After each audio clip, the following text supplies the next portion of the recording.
Yo, what's going on, y'all? This your boy Casey Field, King Cell for Life, here to give you my honest review for this week's Dynamite.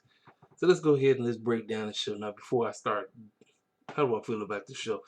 I'm gonna be honest with y'all, man. I'm kind of mixed on. Like I said, I'm when you got when most of the show is tag team matches. I'm gonna be honest with you. I feel like now this is just me. I feel like the show now. This is just me. Not this ain't me knocking AEW nothing like that. But I feel like when there are multiple tag team matches, that kind of be like a downer for me. Like I mean, don't get me wrong, AEW is tag team. We know that's their bread and butter. But I would prefer, like I said, if you're gonna have like 50,000 tag team matches, don't have them be back to back to back to back to back. That's kind of when I just be like, and see, you want to try to take as much notes as you possibly can, but you can't because it's just so much. But see, let me tell you something. AEW, they are very good with their storytelling because they had so much stuff going on this episode. I tried my best to take as much notes as I possibly could. Some of the stuff I wasn't even able to jot down everything from verbatim to verbatim. I wasn't able to write everything down. But I'm going to go ahead and I'm going to dissect everything that I seen on the show. So the show opens up with the Young Bucks taking on TH2. Now, this match was very fast paced. Now, outside the main event, I think this match was the second best match on the show. Young Bucks and TH2 did a great job. It was very fast paced. I mean, like each team did blow for blow. And with the Acclaim sitting ringside trying to get involved, I knew they was gonna get involved because of what happened last week. They made you think that TH2 was gonna win. They tried everything in their power, but it just was not enough. The Young Bucks got the victory. After the match, the Acclaim tried to get in the ring. Who comes to the rescue? SCU. So does not. I don't know what this means, but like I said, this is why you stay on the ride. They put you on this ride, and you have to stay in for the long haul. So there's that. So then they cut to MJF cutting the promo, talking about how he gonna beat the brakes off of OC tonight in the Dynamite. I mean, in the Diamond match that they had, and he's looking forward to the ultimatum with Jericho and the rest of the circle. So then they cut to Darby Allin. He was at a shrink, and the shrink was showing him a bunch of pictures and everything. And they asked him what did these pictures remind him of, and he showed him one picture reminded him of Brian Cage. And he talked about how Brian Cage beat the brakes off of him and everything. But he said, you know what? He said next week Brian Cage actually gets a shot for my TNT championship. Then as the final picture that he showed him, it was a picture of Sting. All he did was laugh. He just snickered, and that was it. So speaking of Sting, next we got Cody coming out, and right after Cody came out, Sting came out right behind him. So we knew right away we was getting okay. So what does the Stinger got to say? Now Tony Schiavone's in the ring. You had Arn Anderson in the ring and everything. So everybody in the ring is everybody like, yo, what's going on? What's up? Tony Schiavone was like, yo, man, it's good to see you, Sting. Sting said the same exact thing to Tony. He said, listen, Tony, it's been a long time since we've been up here, man. It's so good to see you. He said, let me get a hug. He gave him a hug and everything. And so Cody Rhodes said some stuff. And Sting was like, hey, man, everybody know it's good to be back. I'm glad to be back. And if you want to say he kind of did build WCW, he said back to be on TNT. And when he said TNT, he looked up. You seen Darby Allin sitting in the bleachers like he always does. And he had the TNT title and he pointed directly at him. So, with this little back and forth that we had between him and Cody Rhodes, he pretty much said, hey, man, he called him a kid. He said, hey, listen, man. He said, I love you, man. But let me tell you something. I'm here in AEW. I got my business that I must fulfill, but that's none of your business. And he said, you're still a kid or something like that. And he walked off. So it's kind of like this. It's almost as if Sting's reasoning for being on AEW has not even been revealed yet. Like, most of us believe he's going to manage Darby Allin, but he really didn't even say nothing about that. So, once again, AEW wins because they keep you on the edge of your seat. What is he on the show for? Don't know. That's why you need to stay tuned. So, after that, we cut to Taz and his crew. Now, Taz is like, oh, we said, well, he pretty much took a shot. He took He took a jab at Cody, took a jab at Darby, took a jab at Tony, and he took a jab at Sting and said all this stuff is a waste of time. And he said next week Brian Cage will beat Darby Allin for the TNT Championship. But he also, his son was sitting right there. He said, and then Ricky Starks butted in. He said, yeah, Cody. He said, Taz's son will no longer be using your services because now Taz's son, his name is Hook. That's a weird name. I started thinking about Captain Hook from the movie Hook with Robin Williams, and I forgot my man's name that played Hook. But Hook is now aligned himself with Taz, so now they deep. And then Brian Cage finished by saying this statement that he always says, and he did the thing where you take your arm and your thumb and go across your neck. So I'm pretty sure there's going to be a decent match next week. So we get to the next tag team match, the Varsity Blondes. The Varsity Blondes consist of Brian Pillman Jr. and Griff Garrison. And they went against the returning FTR. Now, FTR, you know, ever since they lost the tag team titles, it's like, man, they ain't even been around. Now they finally trying to get back in the tag team hunt to start chasing them tag team titles, and they wanted to get their feet wet with these young men. Now, the reason why this match was on the card was for everybody to see how good Griff Garrison and Brian Pillman Jr. was. Now, I'm going to be honest with y'all, man. I wish this was a squash match because I wasn't interested in all of this match. Like, the name of the game, like I said, they wanted to make the two young men look good. I don't know why FTR was playing around with them. They literally played around with them. They literally made them look like they was a legit tag team. I said, this don't even make no sense to me. I know what they're doing. But I said, man, this should be a squash match. FTR should be on mission to go and reclaim what's rightfully theirs. They shouldn't have lost them titles in the first place because I feel like they're taking 50,000 steps back because they lost those titles. So they did what they had to do. They beat the brakes off of them, got the match over with. So next, we got Alice Marvez, and he's talking to a drunk Hangman. Hangman is back to usual. He's depressed. Everybody in his crew got titles. The Young Bucks got the titles. Kenny Omega's a heel now. He's got the company title. And he's just like, you know, it is what it is. Let me just drink my life away. So Alice Marvez is talking to him, and out the woodwork, 3 and 4 of the Dark Order, better known. Oh, yeah, that's it. Alice Marvez was asking Hangman Page about being eliminated from the Diamond Battle Royale match by Matt Hardy. And he said, well, you know, I kind of got caught off guard. Hold on, y'all. If you hear this print noise, that's my printer. Let me turn it off real quick. So don't mind the noise in the background because I'm turning it off right now. But anyway, so yeah, he was asking about that. And so then 3 and 4, which is Alex Reynolds and John Sally, came out the wood with his goofy dumb man hats on, talking about, hey man, yeah, hey man, like what's going on, hey man, man, we need you to join the Dark Order, please. And Heyman said, look fellas, you guys are cool, you guys are great. I don't want to join the Dark Order.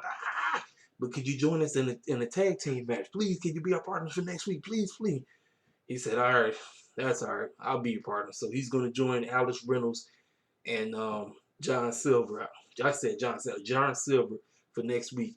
And they're going against Matt Hardy and Private Party in the 3-on-3 next week. So speaking of the Dark Order, we got Dustin Rhodes against number 10. Now, once again, let me tell y'all something. You know, ever since Brody Lee, if y'all don't know this, Brody Lee is out. Brody Lee has an injury. I don't know what he's injured. But I feel like the Dark Order is starting to go back down a notch. I feel like they was on top of the world. They was winning everything, man. And then Brody Lee lost the TNT Championship. Then the man got injured. And I feel like the Dark Order is like, they fluctuate. Like I said, the Dark Order is over like a mud, but I feel like they fluctuate right now. It's almost like, okay, what do we do with the Dark Order? Because it's like they right in the middle. It's almost like they want to put the straps on them and push them to the moon. But I feel like they just neutral. It's like they on neutral right now with them.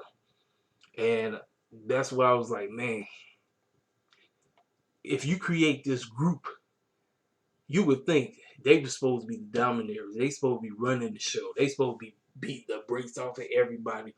They supposed to be pretty much terrorizing the entire company.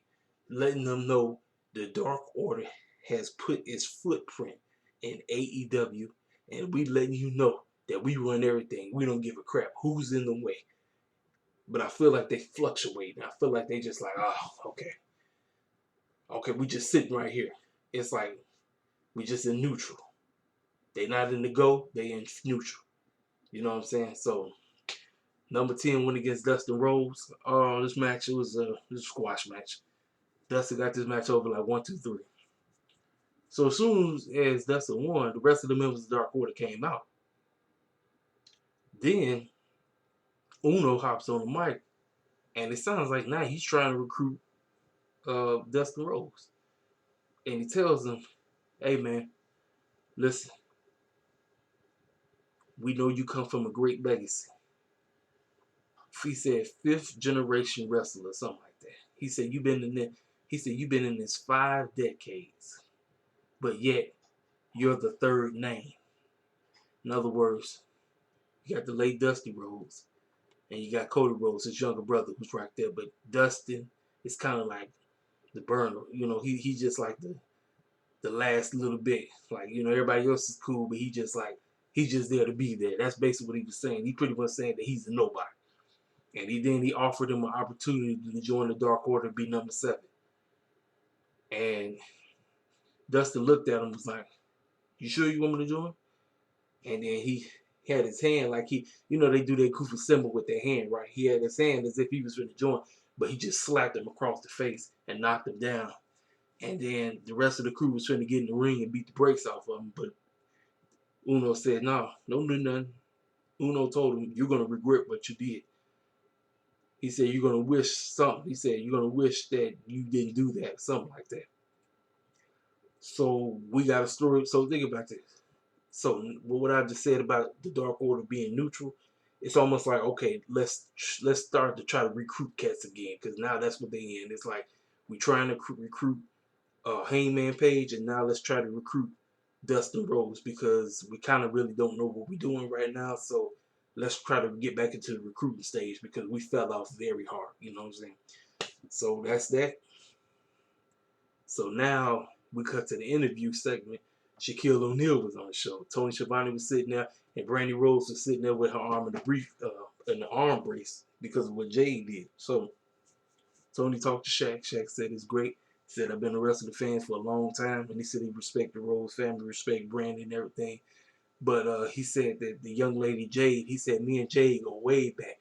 I don't even know what that means. I can't even tell you what that means. He just said we go way back. Now a lot of people, this segment was very mixed. It was very mixed, but it got right to the point. So he called himself trying to apologize to Brandy for what Jay did, but he kind of took a jab at him, because at the end of that segment, he said, "Hey Brandy, you might want to take some pointers on how to wrestle with Jade or something like that." And she said, "Wait, how are you going to apologize and then try to take a jab at me?" He said, "You know what? She said this interview is done," and she took her drink and she threw it on. So it got right to the point. I know a lot of people thought this was a very cheesy segment. I know what the segment was about. I told y'all AEW was doing everything in their power, because they want to not only hit that million mark, they trying to get close to 2 million views. I'm trying to tell you right now. And when you continue to do stuff like this, when you continue to put cats, big name cats that a lot of people know, people gonna tune in whether they like it or not. They're gonna tune in and say, "Oh, Shaq on the show. Let me see what Shaq doing." Because a lot of people know Shaq inside the NBA, which is on what channel? TNT. So I don't know where this is going. It got right to the point. It was very cheesy, but it got right to the point. That's all we need. Get right to the point. Keep it moving. You know what I'm saying? So now we get the inner circle, the ultimatum. All right. I really didn't. I couldn't take notes on this because there was just so much crap going on. So all the cast is in the ring. Now Santana is missing for the 2nd week in a row. Now I found out there's some personal reasons that I don't know what's going on with that man. I pray all is well with the dude, but he was out. But you had everybody else in the ring. Jericho started talking, and he said, "Listen, fellas, look, we supposed to be a net. We supposed to be a net type family. We supposed to be running things. We supposed to be the best faction in the game. But if we have any issues or whatever, We need to get rid of that mess right now. Then you had MJF running his mouth, talking about how much he loved everybody in the group. And then after he said something, MJF told him to shut up. MJF, Sammy told him to hush up and all this stuff. Then Ortiz started getting on the mic. He started talking. He started to say that, you know what, MJF is growing on him like a fungus. So it's like he's kind of, but then, like I say, MJF and Sammy going back and forth, and then Jericho said, listen, stop. So then he said, listen, we got to squash this right now. He told him to shake his hand. Shake his hand, and then Sammy was on the verge of quitting right there. But he decided to shake his hand. Then the two cats who don't ever speak, you had Jake Hager. He said, you know what, man, I got a problem. I got a problem with Warlord over there. He said, this fool been staring at me ever since I came up in this company. I don't know what your problem is. And Warlord spoke like, nope. Warlord is a natural. I heard him speak. He is a natural. And they was going back. I'm telling you, man, they was going back and forth. But Jericho got everybody to calm down. And they all decided to throw their middle fingers together in the group. So as of right now, the inner circle was still on. But they kind of teased Sammy constantly about to be a babyface. Don't know when that time is coming. But the segment was great. I liked the segment. Like I said, but what I did like best out that whole segment was Warlow speaking. And Warlow is great. He can cut a promo. He can talk. That's what I liked about that segment. So kudos to them on doing that. And like I said, I hope all is well with my man Santana. Even Jericho acknowledged, he said Santana didn't even want to be a part of this, that he decided to take 2 weeks off for personal reasons because he didn't want to deal with all this fooling. So even the fact they put that in the storyline to let us know what's going on. So we move on. FTR's in the back talking to Alex, talking about how they they they on the stumbling blocks right now. They feel short, and then but they said we climbing back on the top. We're gonna take them AEW titles away from the Young Bucks, and then that's when Tully Blanchard, he started talking. He said the only reason the Young Bucks got those titles because I was absent. I wasn't allowed to be out there. If I was out there, my crew would have never lost. So they pretty much said we finna go on a tear, we finna dominate this tag team division, and we will once again become AEW tag team champions. So now we get Eddie Kingston, Butcher and the Blade with Emma versus the Lucha Bros and Lance Archer. Now, there was a segment that happened in this match. Now, like I said, y'all, there was so many different tag team matches. I told you, when you get more than one tag team match, I'm gonna be honest with you, I kind of lose interest because it's just like I said. Sometimes you get tag team drain, and they have so many tag team matches. You just like, oh man, like okay, you had one good tag team match, and the other one was not, it was okay, but it wasn't the best. Now you got another one. This time it's 3-on-3, and then you're like, oh man, so it's like, dang, another tag team match. My goodness. So it's like, man. But anyway, it was a scene that happened outside the ring. I guess Penta tried to do something, and he messed his leg up or something, and he got carried out. He was really selling the injury, so it became a handicap match. It became Ray Phoenix and Lance Archer versus the three of them. And I thought maybe with him leaving, that Lance Archer would win, and maybe Pac would come out to join him. Pac didn't come out. And then I had to think about it, and I would have said the Butch and the Blade and them, they've been on a serious losing streak. Butch and the Blade got the, I think it was it Butch? Was it the Blade? I think the Blade got the pinfall. Blade got the pinfall on Ray Phoenix or whatever. And then Lance Archer just went completely insane. He started beating the brakes off of everybody in the group. He started laying everybody out. And that's how that segment ended. But right before that segment finished, you heard Tony Schiavone said that there's chaos going on. I think it was JR. It was one of them that said it. It's chaos going on in the back. And who was it? It was the ladies. You had Nyla Rose and Jade and Vicky basically beating the brakes off of Red Velvet. I mean, it was doing exactly what they did to Brandy. And it looked like they broke her arm with the chair. You know how they put her arm in the chair and they snapped it and all this stuff. So you had Big Swole and you had a couple of the other ladies try to come out, try to protect her and everything, but it just wasn't enough. So one thing I got to give AEW, they definitely working on getting their women's division better. The fact that we got 3 women's storylines going on at the same exact time. Kudos to Tony for actually trying to put forth an effort by getting the ladies right. So speaking of the ladies, we got the zombie girl, a Bandai. Now, am I a Bandai fan? No, I'm not. But this is to basically push her into the right light because she is next in line to try, quote unquote, try to take the women's AEW championship away from Sheeta. She went against this up and coming girl named Tisha Price. She's 0-5. She's been on Dynamite. She's been losing like crazy. And this match was over like in 1 second. A Bandai basically beat the brakes off her. The match was over with.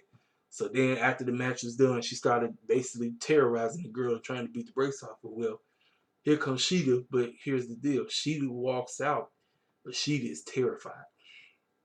Sheeta is so scared of this girl that she had her kendo stick in her hand, but she was paralyzed with fear. You could see it all on her.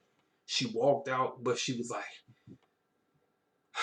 so she calls herself trying to face her fears. She runs to the ring. She whacks her band down with the kendo stick and lays her out. And she grabs her to try to rescue her, but then the bandana just sits up like the Undertaker. Like that kendo stick doesn't mean nothing. It didn't do anything. It just all it did was just tap me. It didn't do anything. So I like the fact that Sheeta is playing off this thing that, you know what, this young lady has me freaked out. I'm supposed to defend my title against this whatever she is, and I'm trying to face my fears, but just her being scared may cost her the title. That's the storyline that they're trying to push across. And I gotta give Tony Khan props. Kudos to them for actually making it interesting. Now we cut to the back. Dasha's talking to Jericho in the inner circle. And Jericho said, she asked him, so she said, looks like the inner circle is still on. And Jericho said, yep, we hashed out our differences and the inner circle is good. But what I'm here to tell you, we're going to be in MJF's corner, and I guarantee you he's going to win the match. Well, when he said guarantee, I started thinking like how The Rock, you remember how The Rock used to guarantee back in the day? The Rock guarantees that he will walk off WWF champ. He used to say that bull crap all the time, and every time he guaranteed something, that fool always lost all the time. Well, the way how this match ended, first of all, listen, I told you, man, when MJF had to work on me when it came to his in-ring ability. He won me over being able to talk. I mean, he one of the best talkers in AEW right now. But he had to win me over with his wrestling ability. Him and Orange Cassidy put on the classic tonight. Despite all the stupid stuff that was happening, I didn't like the fact that it almost turned into a lumberjack match. You had all these clowns out there you had the good cats out there trying to protect OC. So that's the best friends. Uh, what's the new young, the top flight was out there. Brandon Dude was out there. They was all out there to try to protect OC. Just like the inner circle was out there trying to protect MJF. You know, I don't really like everybody in the moment out there because, like I said, that lumberjack stuff, I really don't care nothing about that. But I was looking at the in-ring work between OC and MJF. Excellent chemistry between the two. They really made you think that MJF was going to lose this match. I really did. I thought OC had this on lock, especially with all the goofy stuff going on. Matter of fact, MJF even tried to cheat. They threw him the bat right. So then he dropped the bat and threw it. He threw it to OC. But you know, OC always put his hands in the pocket, right? So he dropped the bat, put his hands in the pocket, threw it right back to MJF and fell out. So he was trying to pull his own version of Eddie Guerrero. I liked it. It was pretty cool. And but like I said, so they got back to going at it, man. Like I said, these two young men have great chemistry together. I want to see them wrestle again, real too. Whether that's for a title somewhere down the line, but they had great chemistry. So like I said, you got all this chaos going on. And referee got his back turned because he's looking at because both teams' corners or both wrestlers' corners basically was going at it. So you had OC's crew going at it with the inner circle. So they all trying to beat the brakes off each other. And I forgot who OC and them had beef with. He had beef with Kip Sabian and Miro. Miro and Kip Sabian come running out there. Miro runs in the ring. Referee got his back turned. Miro runs out there and clotheslines the mess out of Austin. I mean, he took that boy neck off. I said, oh man. And he had everybody in their feelings. Everybody and their mama was mad. Everybody was online clowning, acting a fool, talking about OC got screwed. MJF wins the match, and then MJF looking at the camera. I won this match by myself. Lying his behind up, knowing dang well he didn't win this match by himself. But and it finished with Miro looking in the camera, looking real goofy, keep saving them over there laughing and everything. This is typical wrestling booking one-on-one, where you get the wrestling fans to feel some kind of way. And Tony Khan and them did a great job. I like that ending. That was a great ending. Like I said, I got no issues with the ending. That ending was great. Like I said, I was in my feelings because everybody loved OC. Everybody want to see Orange Cassidy win. Everybody want to see that young man succeed. But when he keep getting screwed, especially in a situation like that, when it was the diamond ring is on the line. And like I said, I wasn't even thinking about Miro. But see, now they putting the strap on Miro. When I say push the strap, I mean pushing. I don't mean actually put the title on. I'm talking about they pushing him to the moon. And a lot of people was crying that they wasn't booking Miro right. He looking like a monster here right now, especially with that. With that situation right there, you got everybody in the moment in their feelings. Kudos to them. Shout out to them. They did what they had to do. Like I said, overall, this is a decent episode. Do I think last week's episode was better? Yes, I do. I do, but this is a great episode. Like I say, AEW once again knocks it out the park, and I can't wait till next week. So this your boy Casey Phil King Self for Life with the AEW Dynamite review. I'm not gonna do an NXT review tonight, but I will get that back to you tomorrow night. I'm gonna take a look at it tonight, but I'll do that tomorrow later on. So like I said, it's your boy Casey Phil. Y'all know what to do. Hit me up, like, subscribe, comment. Tell me if you like the show. If you thought the show was great. If you didn't like the show, tell me why. But I'm out. This your boy Casey Phil. Holla.